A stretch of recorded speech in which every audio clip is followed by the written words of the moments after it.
Bonjour à tous, c'est Billy. Aujourd'hui, on se retrouve pour une petite vidéo. Donc, je vais vous montrer simplement comment mettre en place Google Analytics sur WordPress. Donc, pour cela, vous allez avoir besoin d'un site WordPress, bien évidemment, et d'un compte Google en Gmail.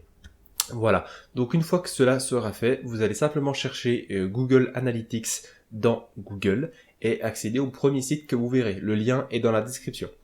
Donc, une fois que ça sera fait, vous allez cliquer sur Commencer les mesures. Donc là, Google va vous demander de choisir un nom de compte. Donc vous le faites tout simplement. Moi, je vais créer un compte, j'allais dire Toto, mais on va mettre Radiant histoire que ce soit propre. Tout ça, vous pouvez enlever ou les garder, c'est comme vous souhaitez. Moi, c'est un compte de test, je vais tout garder. Vous allez sélectionner un suivi sur un compte web, voilà. Vous mettez suivant et vous allez ajouter votre site web. Donc moi, je vais mettre tout ça en place sur tutorielradiant.com. Voilà, donc on va prendre cet email là.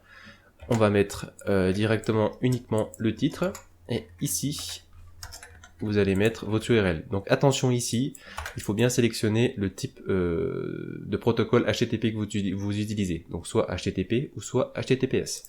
Voilà, le fuseau horaire, moi je me mets sur la France. Si vous choisissez le mauvais fuseau horaire, vous pourrez tout d'abord le choisir plus tard.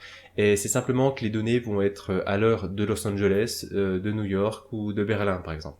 Affiché avec la bonne heure, voilà, tout simplement. Et ensuite, vous allez cliquer sur créer. Donc moi, en attendant, je vais simplement me connecter sur mon site. Donc là, forcément, vu que c'est un premier compte, il va falloir accepter tous les différentes conditions générales. Ensuite, vous pouvez tout cocher ou tout cocher au niveau de la communication de Google. Donc vous allez recevoir des messages de mise à jour, par exemple. Donc moi, je vais laisser ça comme ça. Je me connecte sur mon site. Donc ça, on s'en fiche pour le moment, c'est surtout si vous voulez installer l'application sur votre téléphone. Donc moi je l'ai déjà, donc on va laisser ça comme ça. Et là, il va directement vous afficher le tag de suivi, le code de suivi. Donc c'est ce code-là que vous voyez affiché à l'écran qu'il va falloir ajouter à votre site internet. Donc vous allez devoir ajouter ce code, soit directement dans le code de votre thème, ou soit directement via un plugin. Donc par exemple sous WordPress, c'est plus facile avec un plugin, mais c'est plus général de le faire directement dans le code. Voilà. Donc pour ajouter ce code-là dans le code de votre thème, sur WordPress, vous allez sur Apparence, éditeur de thème. Vous pouvez vraiment faire ça sur n'importe quel type de site, que ce soit un site en dur, que ce soit un site PrestaShop, etc., etc., etc. Sur, par exemple, un Shopify, vous allez devoir le faire dans les paramètres en copiant uniquement un des idées. Il me semble que c'est celui-ci. Vous copiez cette idée-là, UA-1, directement dans votre Shopify et Shopify s'occupe de générer le reste du code. Voilà. Donc, vous allez vous rendre dans éditeur de thème, modifier le thème, et ensuite vous allez trouver header.php en tête du thème. Donc, on va cliquer là-dessus et on va le coller ici. Et là, maintenant, vous avez directement le code de suivi qui est sur votre site. Il faut penser à mettre à jour le fichier et enregistrer. Donc moi, je vais mettre en place aussi une deuxième méthode. Je vais pas sauvegarder pour le moment. Donc on va ajouter un plugin qui s'appelle Insert Header and Footer.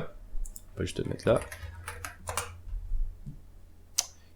Qui est normalement au premier. Voilà. Insert Header and Footers. Donc ce plugin-là va vous permettre, cette extension-là, va vous permettre directement d'installer du code dans le header ou le footer de votre site. Donc c'est-à-dire à l'extérieur des balises body. Voilà. Donc on l'active. Au niveau de la différence entre ajouter directement dans header and footer ou d'activer directement dans le code, c'est que là vous ajoutez encore vous ajoutez encore un plugin sur votre site qui risquerait de l'alourdir. Et c'est toujours des possibilités de failles au niveau du piratage en plus. Voilà. Donc moi j'évite, je préfère le rentrer directement dans le code. Mais je sais que cette méthode est bien plus simple pour la plupart des gens. Voilà.